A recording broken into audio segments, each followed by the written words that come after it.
Zdravo, srdačno dobrodošli u Parkside radionicu u novo DIY video izdanje. Zovem se Filip. Danas pravimo organizator za radni sto.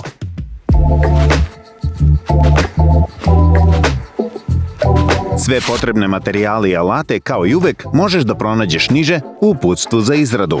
Počinjemo tako što isečemo dno. Za to koristimo ručnu kružnu testeru.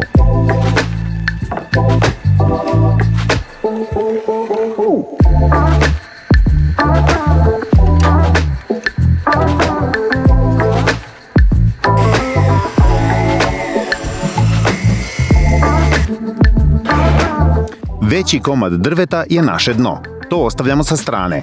Odrezak koristimo da istesterišemo pregradne zidove.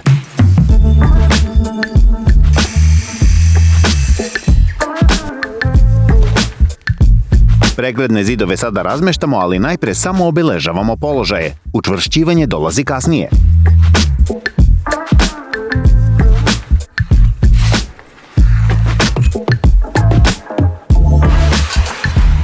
Drvo sada možemo da sklonimo sa strane i da nastavimo sa metalnim delovima. Ali pazite, kad kasnije budemo sekli metalne delove, ne sme da dospe ni jedna strugotina na drvo, jer strugotine reaguju sa drvetom i nastaju ružne fleke. Prvo pravimo okvir za naš perforirani lim. Najbolje je da to uradimo od jednog komada ugaonog profila L čelika. Na dva mesta izrežemo V urez i onda ga možemo sasvim lako saviti uokolo.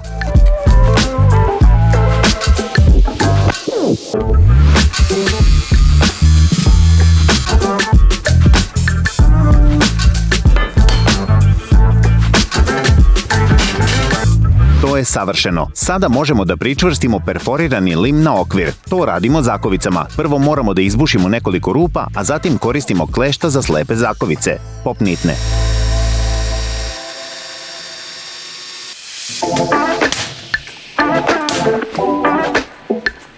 Sada još nedostaju rupe za šrafove. Najbolje je da uzmeš jednu od pregrada kao referencu da vidiš koje rupe treba da izbušiš.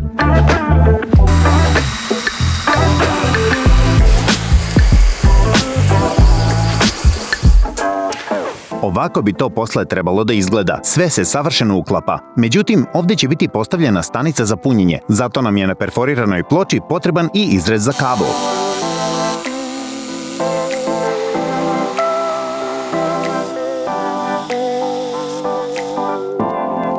Kada je to gotovo, izdrusiš drvo i premažeš ga tvrdim voskovim uljem. Posle toga možeš da sastaviš ceo organizer tako što ćeš ga zašrafiti.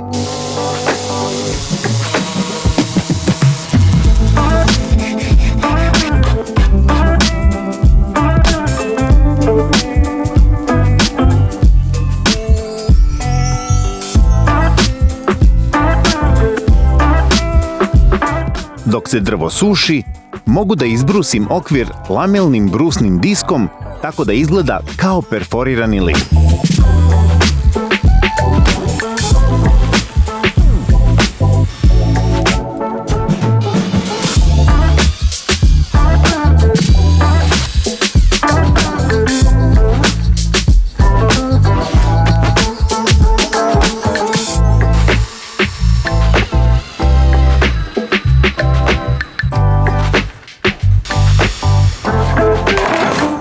A sada prelazimo na organizovanje.